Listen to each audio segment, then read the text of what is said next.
भूतनी का खूनी बदला। अगर आपको मेरी कहानी सुनाने में अच्छी लगी तो वीडियो को लाइक और चैनल सब्सक्राइब करें। यह कहानी मैंने अपने गांव के ही एक बुजुर्ग जो कोलकाता में काम करते थे उनसे सुनी थी।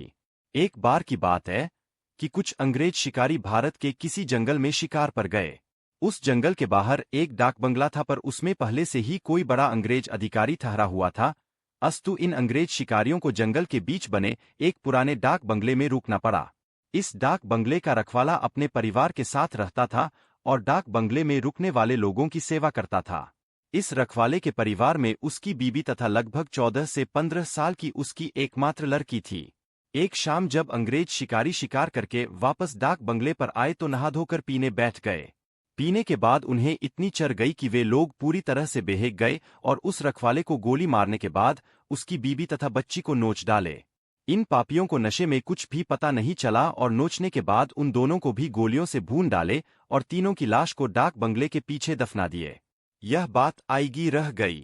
अंग्रेजों ने फिर कुछ दिन के बाद वहां कैलाश नामक एक नया सेवक रख दिया।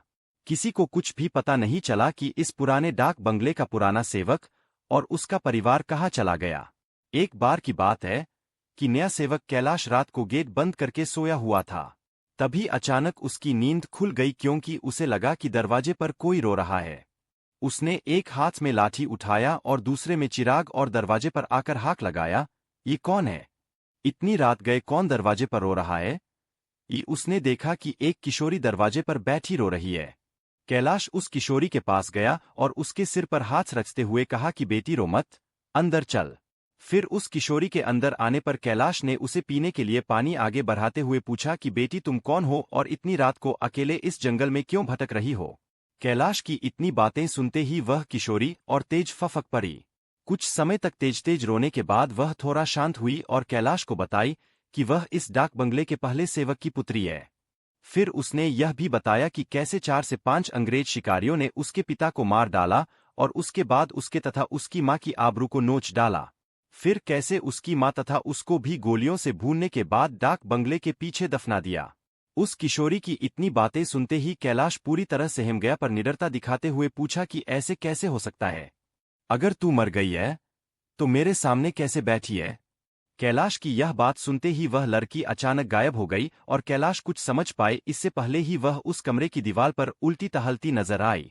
कैलाश यह नजारा देखकर पूरी तरह से सहम गया।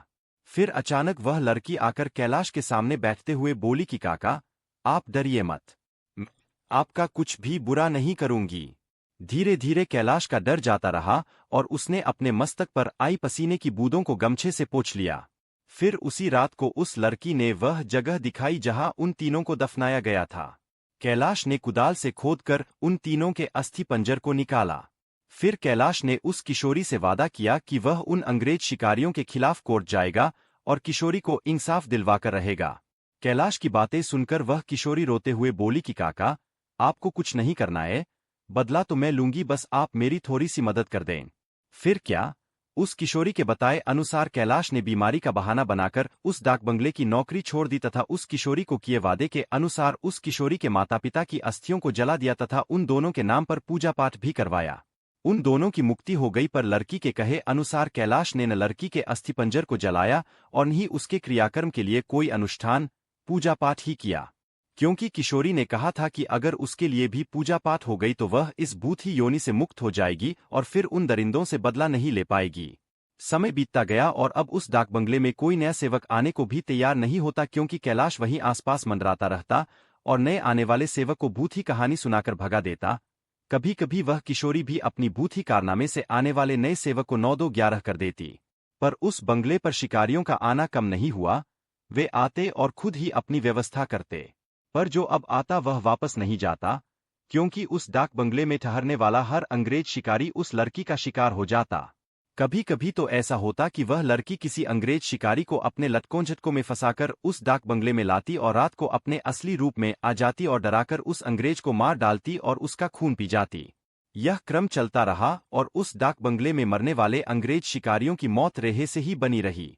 अंग्रेज अधिकारियों के लाख कोशिश के बावजूद न हत्यारा पकड़ में आता और नहीं मरने वाले अंग्रेज शिकारियों अधिकारियों के मौत का कारण पता चलता।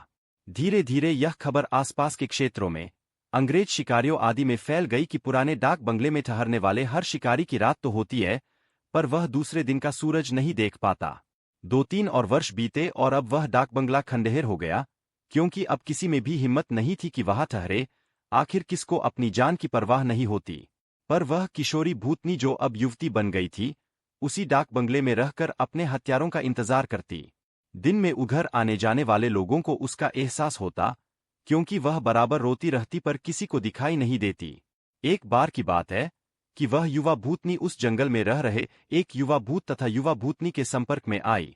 ये दोनों आदिवासी थे और जंगल में लकड़ी काटते समय किसी अंग्रेज शिकारी के शिकार बन गए थे। युवा भूतनी उन दोनों को लेकर शहर की ओर निकल गई। युवा भूतनी उन दोनों भूत भूतनी के साथ शहर में घूम घूम कर अपने हत्यारों की तलाश करती रही। 2 से 3 दिन की मेहनत के बाद ही वह अपने हत्यारों को पहचान ली। एक दिन वह शाम के समय खूब खूबसूरत युवती बनकर उनमें से एक हत्यारे अंग्रेज शिकारी के घर पर गई। घर पर उस अंग्रेज के सिवा कोई नहीं था। फिर उसने खूब लटकेजट के दिखाए और उस अंग्रेज को अपनी सुंदरता में फांस लिया। रूप लुभावन हो तो अच्छे अच्छों को फंसते देर नहीं लगती। योजना के अनुसार वह दूसरे दिन भी उस अंग्रेज से मिली। फिर उसे पूरी तरह विश्वास में लेने के बाद एक दिन कही कि क्यों नहीं हम लोग शिकार पर चलें। अंग्रेज ने कहा कि अच्छी बात है, मेरे कुछ मित्र शिकारी है, उन्हें भी लेकर चलते हैं। फिर क्या था, उस युवती भूतनी ने उस अंग्रेज से कहा कि मेरी एक और सहेली है, वह भी बहुत ही खूबसूरत है और शिकार पर जाना पसंद करेगी।